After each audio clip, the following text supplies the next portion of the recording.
que antes era só um hobby passa a gerar lucro. Essa prática tem se tornado cada vez mais comum.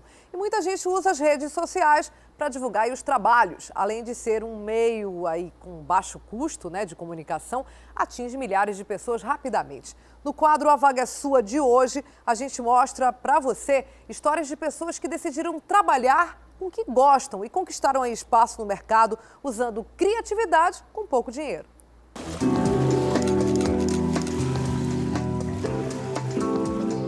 Um dia, os cliques da Caroline já foram um hobby, mas hoje a jovem de 20 anos usa o talento para ganhar dinheiro. E tudo começou na internet. Eu tirava fotos e eu postava fotos das minhas amigas, tudinho.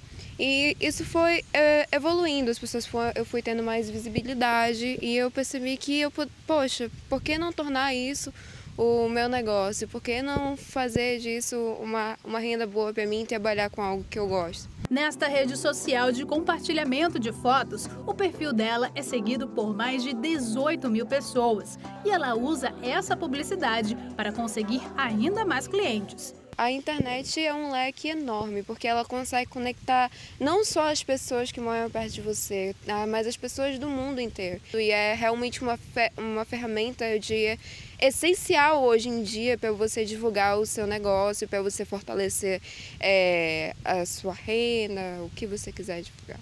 É um ótimo meio. As fotos de Caroline são, na maioria, para books pessoais, diferente de Tom. Com mais de 80 mil seguidores, ele usa o espaço de 3 maneiras. A primeira forma é divulgando meu trabalho de fotos. Então, eu ganho dinheiro divulgando para as pessoas me conhecerem para fazer ensaios comigo.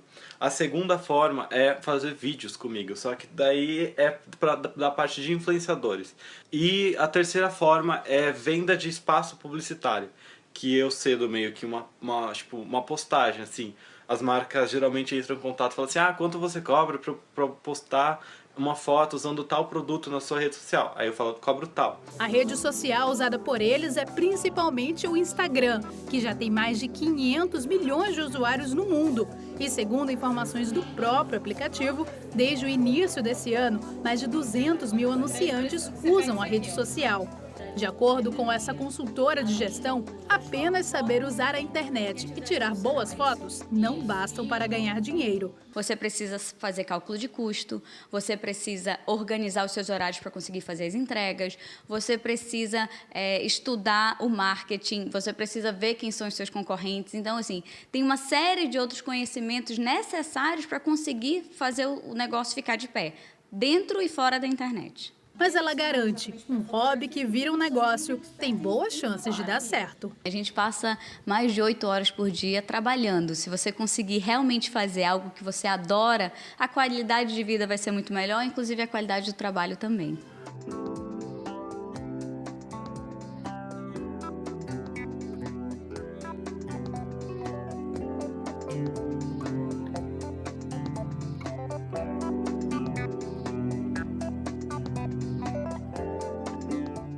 Bacana, né? Colocar aí a cabeça para funcionar e mão à obra. A Caixa Econômica está com inscrições abertas para o processo seletivo de estágio. Uma boa oportunidade para quem está na faculdade, está procurando um emprego ou uma renda extra. Sobre esse assunto eu falo agora com a Thea Morel. Não é isso, Thea? Bom dia. Thea, quais são as vagas aqui para o Amazonas que estão sendo aí disponibilizadas? Bom dia, Dani. Bom dia a todos. Bem, Dani, infelizmente aqui para o Amazonas a gente só tem uma vaga disponibilizada, de toda essa seleção da Caixa Econômica Federal, e essa vaga é para técnico de segurança do trabalho. Para o resto do país, a gente leva em consideração aí os outros 18 estados onde existem essas vagas de estágio aberta, nós temos aí no total 30 vagas. São vagas que realmente servem para as pessoas que trabalham como técnico em informática, e também tem algumas vagas que são para nível superior, para pessoas que trabalham com ciência da computação, com desenvolvimento de sistemas e também com sistemas de informação. Bom, para cá, essa vaga de técnico de segurança vai render aí para o estagiário que foi escolhido um salário de R$ 1.130. E essa seleção, ela é um pouco diferente das outras, Dani, porque a pessoa precisa fazer a a inscrição através do Centro de Integração Empresa-Escola, do CIEE, no site do centro, né, no www.ciee.org.br. A partir daí, nessa inscrição, que vai pelo menos até o dia 16 de novembro, ela vai gerar no próprio dia 16 de novembro uma prova online que o candidato vai ter que fazer. É uma prova onde o candidato vai ter ali em média 2 minutos para responder cada questão e essa prova é o que vai determinar o desempenho desse candidato para ser selecionado ou não para essa vaga. Depois que houver essa primeira seleção, os candidatos, né, aqueles candidatos que forem escolhidos nessa primeira fase, vão passar por um processo de entrevista e lá pelo dia 15 de dezembro vai sair o resultado final com a pessoa que foi escolhida. Essa pessoa precisa estar fazendo aí pelo menos o primeiro ano do ensino médio, quase terminando o ensino médio, precisa ter no mínimo 16 anos de idade. Esses são os critérios mínimos e básicos exigidos pela Caixa. E assim, Dani, apesar da gente ter apenas uma vaga aqui para Manaus, o interessante é que quem tiver interessado em fazer essa seleção vai ter a experiência de participar de uma seleção desse tipo. Uma seleção que é online, se você for selecionado, souber que passa na primeira fase, né, você também vai poder passar por uma entrevista. E isso é muito importante porque lá na frente esse candidato vai ter que passar por seletivas desse tipo também e ele vai poder saber se ele está preparado ou se ele não está preparado. Já fazendo a prova online, passando para a segunda fase, mesmo que ele não seja o escolhido, né, já que a gente só tem uma vaga, infelizmente, né, ele vai ter passado por essa experiência e isso com certeza vai contar num outro momento em que ele precisar fazer uma entrevista de emprego. Então, aqui para Manaus, a Caixa Econômica Federal está selecionando apenas técnicos de segurança do trabalho, serve para aquelas pessoas que têm ensino médio a partir do primeiro ano e com, no mínimo, 16 anos de idade. Dani. Tem a Morel sempre dando informações importantes aí de serviço para muita gente. Obrigada, até daqui a pouco eu volto contigo. A temporada de cruzeiros começa essa semana aqui na nossa capital, viu? Pelo menos 20 navios devem ancorar na nossa cidade. Segundo a Amazonas Tour, com a chegada de 24 mil turistas, a expectativa é que cerca de 45 milhões de reais sejam injetados no turismo. Não basta incentivar a vinda dessas pessoas, a gente também tem que recebê-las muito bem, a cidade tem que ser acolhedora para que elas possam voltar e fazer propaganda lá no país delas. Vamos ver a reportagem. No próximo dia 11, Manaus recebe o primeiro transatlântico da temporada de cruzeiros. Até junho do ano que vem, aproximadamente 24 mil turistas devem desembarcar na cidade. Serão 20 navios e a expectativa de muito dinheiro circulando no comércio local. Esse turista deixa aí, ele tem um gasto médio de $296 dia, uma média de 2 dias na cidade, então acaba redundando aí com a injeção aí uma média de 45 milhões de reais na cidade.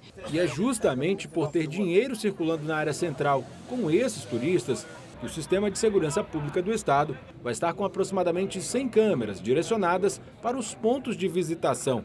Além disso, durante os dias em que os navios estiverem na cidade, o policiamento será reforçado no centro. Esses crimes, por exemplo, como roubo, furto, que normalmente acontece muito por conta da ostensividade, do portar o objeto de valor, nós queremos evitar que aconteça, que ele possa estar à vontade para poder transitar em Manaus, visitar os pontos turísticos, sem se preocupar muito com qualquer tipo de possibilidade de infração ou de cidadão infrator que vai ali roubá-lo, furtá-lo ou cometer qualquer outro tipo de crime, né? A chegada desses turistas dará um ânimo ao setor. Segundo a Amazonas Tour, a temporada de cruzeiros, somadas ao retorno dos voos para Manaus e à abertura de novas rotas aéreas para a capital amazonense, devem colocar a cidade novamente na rota turística internacional. Hoje nós estamos com todos os nossos voos que perdemos resgatados e agora o ineditismo do processo é que nós vamos estar lançando, se Deus quiser, no mês de dezembro, o voo Manaus-Buenos Aires. Um voo desse vai permitir que a gente esteja ligado com o Cone Sul, nós já estamos ligados com o Caribe por meio da Copperline, nós estamos trabalhando a possibilidade de 2017 com a Avianca consolidar um voo Manaus-Lima, porque é importante esse corredor também com a Pan-Amazônia. Então, estrategicamente, nós estamos ampliando a visão de Manaus com os mercados. E agora chegou a hora da gente conferir toda a movimentação da nossa cidade ao vivo, direto do RC Cop. É para lá que a gente vai pegar essa carona matinal com os nossos colegas lá que fazem a reportagem lá de cima. Olá, Walter, bom dia. Que dia fechado, hein? Ou a gente está aí atravessando uma nuvem que esteja mais baixa, ou Ou tá nublado desse jeito mesmo aí fora, Walter? Bom dia.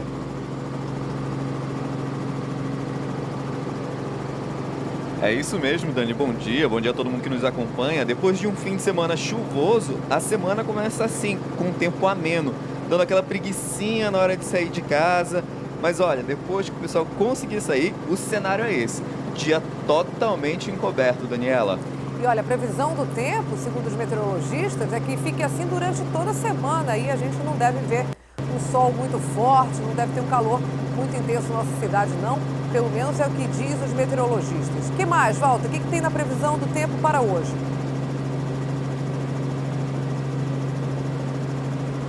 Então, Dani, agora pela manhã, a temperatura é de 24 graus com uma sensação térmica de 25. A possibilidade de chuva é alta, é de 60%. É bom o pessoal sair preparado de casa para não ser pego de surpresa.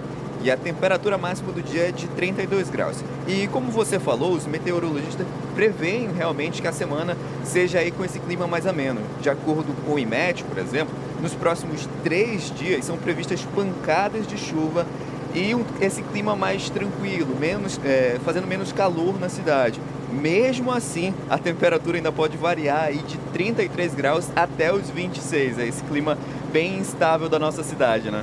Preparar o guarda-chuva, preparar as sombrinhas realmente para os próximos dias e um agasalhinho, né? Porque a gente sabe que também o Manauara tem essa característica, é só não ter um sol intenso, ter um clima mais ameno, que a gente já coloca uma blusa de manga comprida, algo mais fechado, embora a mínima seja de 26 graus, mas ainda assim a gente não está acostumado a esse tipo de temperatura, acaba aí se protegendo um pouco mais, é o que está previsto para os próximos 3 dias. Agora são 7 horas e 3 minutos em ponto. A gente sobrevoa que parte da cidade, hein, Walter?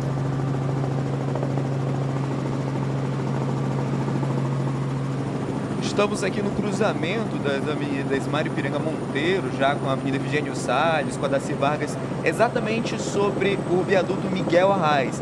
Por aqui, como a gente pode mostrar nas imagens do Alex Gomes, trânsito bem complicado, Daniela, em todos os sentidos.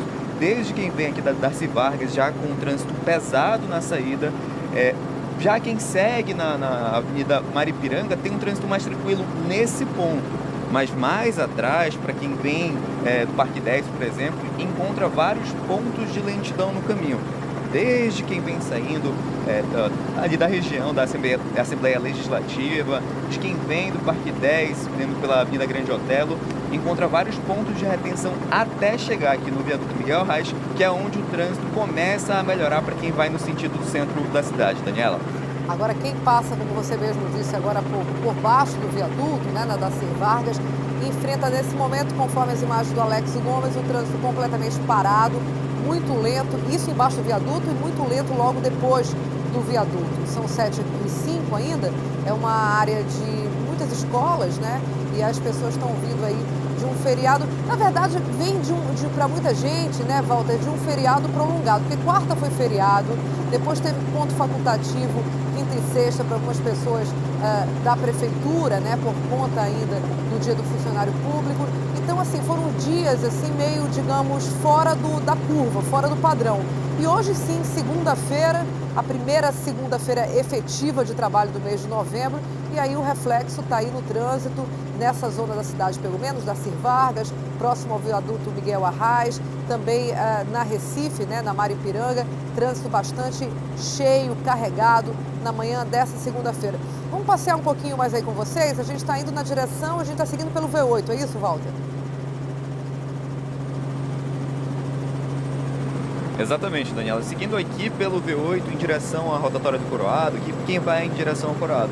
Agora, como você falava aí desse reflexo da volta à normalidade do trânsito, um dos destaques positivos que a gente pode fazer é que, observando aqui de cima, hoje as paradas estão normais, assim, não estão superlotadas como nós observamos nos últimos dias da semana, devido à frota reduzida de ônibus. Hoje, em princípio, a vida dos usuários do transporte coletivo de Manaus muito mais tranquila. Não nenhuma notícia de transporte reduzido, de ônibus parado. Então, um dia muito mais tranquilo para quem precisa acordar cedo para pegar ônibus em Manaus, Daniela. Ainda bem, né? Porque isso há muitos meses já tem sido motivo de dúvida, né? De apreensão por parte dos usuários do transporte coletivo, que a gente nunca sabe quando é que vai ter uma paralisação. Semana passada foram 2, pelo menos, em algumas empresas de ônibus na manhã dessa segunda, tudo tranquilo. Aí o encontrão, né, de quem vem da Avenida das Torres para o V8, a gente já sabe que é sempre um motivo de gargalo, né? Os carros têm que parar realmente para conseguir fazer essa curva, enfrentando, disputando espaço com quem já vem descendo a Efigênio Salles. E agora sim, a gente sobrevoa o complexo viário Gilberto Mestrinho, Walter. Isso. Essa região aqui teve muitos problemas mais cedo, Daniela. A gente teve relatos de acidentes aqui na região do Efigênio Salles, aqui mais próximo da Bola do Coroado. Nas proximidades da Feira do Coroado, tivemos informações de um acidente e de um ônibus em pane mecânica. Mas agora, já passado mais ou menos meia hora, depois de todas essas ocorrências, o trânsito que a gente nota é aquele normal nesse horário. Era de se esperar que com todas essas ocorrências, todos esses fatos que aconteceram pela manhã, o trânsito estivesse mais pesado nessa região da cidade, mas não, segue dentro da normalidade. Isso não significa que o trânsito está tranquilo, mas comparado assim, a outros dias que a gente já enfrentou um trânsito mais pesado, o trânsito segue assim, na sua normalidade. O problema maior mesmo é para quem vem aí da Avenida das Torres, como a gente vem mostrando. Aquele trânsito mais pesado desde o desvio ali para a Avenida Efigênio Salles até a Alameda Cosme Ferreira. Então, é bom ter bastante paciência aí para quem vai optar por esse caminho. Esses dois encontrões da Avenida das Torres, infelizmente, é uma questão realmente do design, de engenharia. A gente até mostrou isso de baixo em outras reportagens, né? Existe uma parada, ela é uma curva estanque, como eles chamam, ou seja, tem que parar para dobrar.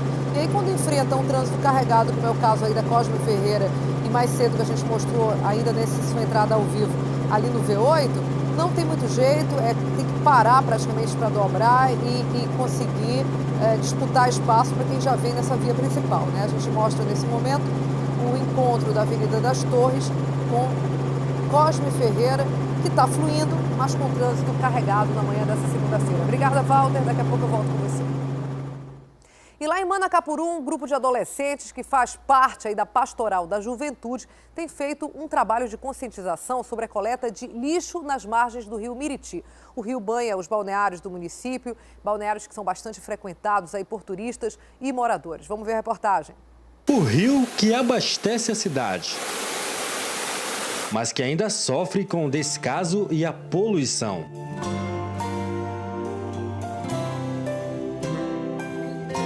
O rio Miriti, que costumeiramente é agredido com a falta de consciência dos banhistas que frequentam este balneário, recebeu um tratamento diferente de 40 jovens da Pastoral da Juventude de Manacapuru, que realizaram um trabalho de conscientização e coleta de lixo nas margens do rio.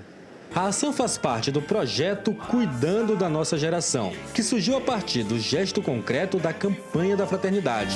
Semeias lixo pelas tuas praças. Esse projeto surgiu a partir da campanha da fraternidade desse ano, que trouxe o lema abordando o meio ambiente, a preocupação com cuidar da nossa casa comum.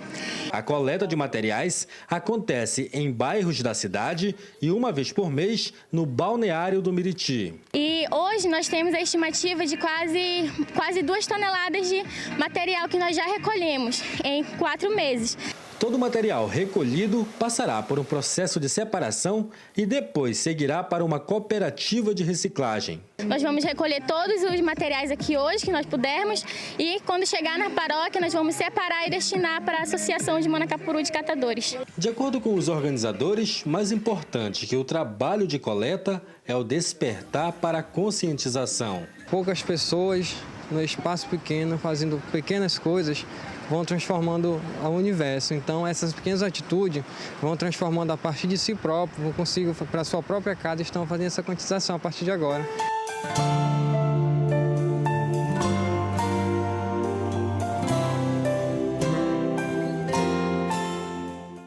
Exemplo aí a ser seguido, né? São 7h10, você que está chegando agora com a gente. Bem-vindo, a gente vai te mostrar o que já foi notícia até agora no Manhã no Ar. Taxistas realizam protesto durante enterro de colega de trabalho morto no sábado. Leonardo Mascarenhas foi atingido com 2 facadas. Chegou a ser socorrido, mas morreu ao dar entrada no hospital.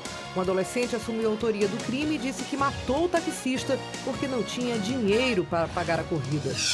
Moradores atearam fogo em sucatas e fecharam via principal do bairro Mutirão. A manifestação foi para pedir melhorias no abastecimento de água do bairro.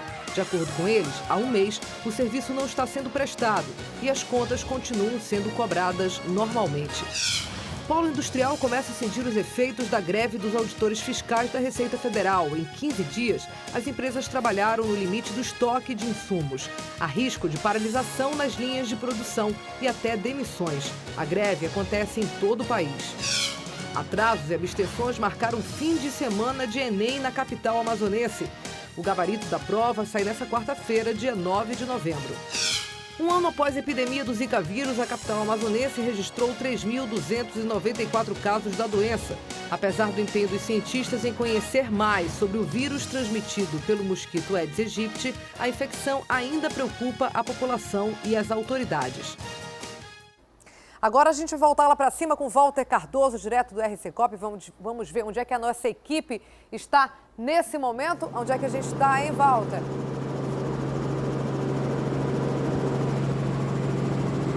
Estamos exatamente aqui nas proximidades do Terminal 5 de ônibus, Daniela, na rotatória aqui do São José. Por aqui o trânsito incrivelmente muito tranquilo. Parece aquele cenário de pré-feriado que nós acompanhamos na semana passada. É difícil achar uma retenção, um ponto de retenção nessa zona da cidade, aqui na Zona Leste. A gente vê aqui nas imagens do Alex Gomes que todos os fluxos da cidade, todos os sentidos seguem com muita tranquilidade. Desde quem vem lá da Cidade Nova, por exemplo, bem do São José, está tendo um acesso muito tranquilo, tanto no sentido centro-bairro quanto no sentido bairro-centro. Nós vamos seguindo agora aqui na Avenida Grande Circular para mostrar como é que está o acesso ao Distrito Industrial, que é o trajeto que muita gente faz aí pela manhã, que o pessoal acorda cedo para assistir o Manhã no Ar e acompanhar aí como faz para chegar ao trabalho mais cedo. Hoje, a dica realmente é seguir aqui pela Altais Mirim até a rotatória, depois que a avenida vira Grande Circular, né? Então, assim, esse trajeto aqui é realmente um grande desafogo do trânsito nessa manhã de segunda-feira, Daniela. Então, se você mora na zona leste da cidade, o melhor caminho a seguir é realmente pela Altais Mirim, porque a gente mostrou anteriormente que a Cosme Ferreira está com o trânsito bastante carregado. Então, se você não apenas quer ir para o distrito, mas quiser ir, por exemplo, para o centro da cidade, deve cortar caminho agora pela Altais Mirim, que é a melhor dica que tem. Cruza ali o distrito, agora não está com ruas tão esburacadas como antes, já foi feita ali uma operação tapa-buraco em várias ruas, na Buriti inclusive, então você consegue acessar melhor o centro da cidade usando essa via do que a Cosme Ferreira e descendo pela Rodrigo Otávio, porque a Cosme Ferreira está com o trânsito bastante carregado, realmente. Obrigada, Walter, daqui a pouco então eu volto contigo. E agora uma boa notícia para os segurados do INSS. A medida provisória que determinava normas mais rígidas para a concessão de benefícios, como a aposentadoria por invalidez, auxílio-doença e salário maternidade, foi derrubada. O texto não chegou aí para votação nem na Câmara e nem no Senado. Agora eu volto a falar com a Thea Morel, que traz mais detalhes sobre essa decisão, né, que vai alegrar muita gente, não é isso, Thea? Quais os critérios que serão adotados a partir de agora? Olha, Dani, a partir de agora voltam a valer, né, os critérios antigos. A medida provisória 739, ela foi editada, né, e publicada a partir de julho desse ano e ela acabou funcionando apenas por 120 dias. Por esses critérios antigos, né, quem precisar aí do auxílio-doença, do auxílio-maternidade e não estiver mais contribuindo com o INSS, não vai ter mais que fazer pagamentos como estava sendo exigido pela medida provisória. A medida provisória exigia que se essas pessoas que deixaram de contribuir com o INSS quisessem receber esses benefícios, eles teriam que ter feito o pagamento de pelo menos 12 parcelas, um ano inteiro, para que eles pudessem entrar mais uma vez na fila e receber, né, essa ajuda. A partir de agora, né, isso não vai mais precisar ser feito. O governo federal tinha editado essa medida provisória, né, com a intenção de que realmente houvesse aí uma fiscalização maior no pagamento desses benefícios. Como eu já disse, ela valeu apenas por 120 dias e aí, como não passou nem na Câmara e nem no Senado, agora ela caiu. O problema é que o governo federal, Dani, não vai poder fazer a edição dessa medida mais uma vez ainda esse ano. A nossa Constituição proíbe que isso aconteça, né? E, portanto, se o governo federal quiser fazer qualquer tipo de regulamentação nesse sentido, vai ter que criar uma nova medida provisória. Houve aí também um outro problema registrado pelo governo federal, que além de não ter ido para a votação, né, foi preciso aumentar aí o pagamento de horas extras para os médicos que faziam a perícia dessas pessoas. E aí, como esse pagamento agora não vai mais poder ser feito, né, não foi feito ainda, até porque não houve a regulamentação dessa medida provisória, se o governo federal quiser realmente fazer o pagamento, mudar o trabalho dessas pessoas, até para poder fazer todas as revisões que eles necessitavam, eles vão ter que incluir isso também em uma nova medida provisória. A boa notícia é que com a derrubada dessa medida provisória, quem estava tentando obter o auxílio-doença ou o auxílio-maternidade vai poder voltar ao INSS para fazer a sua revisão. Se antes essas pessoas não podiam, porque não tinham feito essas 12 contribuições que eram exigidas pela MP, agora eles podem pedir mais uma vez com que seja feita a perícia e eles podem voltar a receber sim o auxílio-doença. No caso das mães, né, daquelas que tiveram filho, no caso do pagamento do auxílio-maternidade, essas mulheres vão ter que pedir para que os seus patrões entrem novamente em contato com o Instituto Nacional de Segurança Social, de Seguridade Social, e são os patrões que vão fazer o requerimento para esse pagamento do auxílio-maternidade. O auxílio-maternidade também estava com essa exigência de que as mães que não tinham feito a contribuição teriam que pagar pelo menos 10 parcelas. Agora essa medida cai e os patrões vão poder novamente entrar em contato com o INSS para pedir que essas mães recebam sim o auxílio maternidade. Ou seja, a derrubada dessa medida, na verdade, mais beneficia a população do que prejudica. Agora, prejudica um pouco as contas do governo federal, e a intenção que o governo federal tinha de economizar um pouquinho e de fazer com que fosse feito um pente fino em toda a Previdência Social. Esse pente fino só durou 120 dias e a partir de agora não tem mais jeito. Eles vão ter que esperar o próximo ano para poder voltar novamente com essa medida provisória ou, quem sabe, conseguir a regulamentação disso na Câmara e no Senado. Dani. Obrigada, Thea Morel. Daqui a pouco eu volto com você, então. Vamos agora lá para cima, novamente pegar carona com Walter Cardoso e a equipe do RC Cop. Vamos ver onde é que eles estão. Agora, a gente sobrevoa a bola da Suframa. É isso, Walter?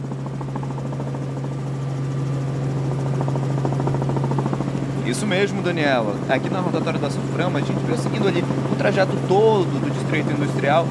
Realmente, a sensação que a gente tem é uma vida muito tranquila para quem está precisando acessar o Distrito Industrial da cidade. O único ponto de retenção que a gente identificou no caminho até aqui a rotatória da Suframa era o único trecho ali de 200, 300 metros na Avenida Buriti. Mas agora, aqui o acesso muito tranquilo em algumas zonas aqui da Avenida Buriti, né? A gente vê de quem vem ali da região do Coroado para cá, enfrenta um pouquinho de lentidão, principalmente na saída da Avenida General Rodrigo Otávio, nesse encontro aqui com a rotatória da Suframa, mas é o único ponto que apresenta problemas. Os outros sentidos, para quem segue ali em direção ao aeroporto Ponta Pelada, para quem segue em direção à Raiz, o trânsito está mais tranquilo. Se você está na zona leste da cidade, né, a segunda zona mais populosa depois da zona norte, ou está na zona norte e vai tentar acessar o centro da cidade pela zona leste, a melhor opção, como a gente já mostrou anteriormente, é a Altasmirim. A Cosme Ferreira está bastante engarrafada na manhã da segunda-feira. A Rodrigo Otávio também. A melhor opção realmente é pegar Altasmirim, Buriti, acessar aí a bola da Suframa e seguir para o centro da cidade. Walter Cardoso, muito obrigada pelas informações. Ótima segunda-feira, início de semana para você e para toda a equipe do RC Cop. Até amanhã.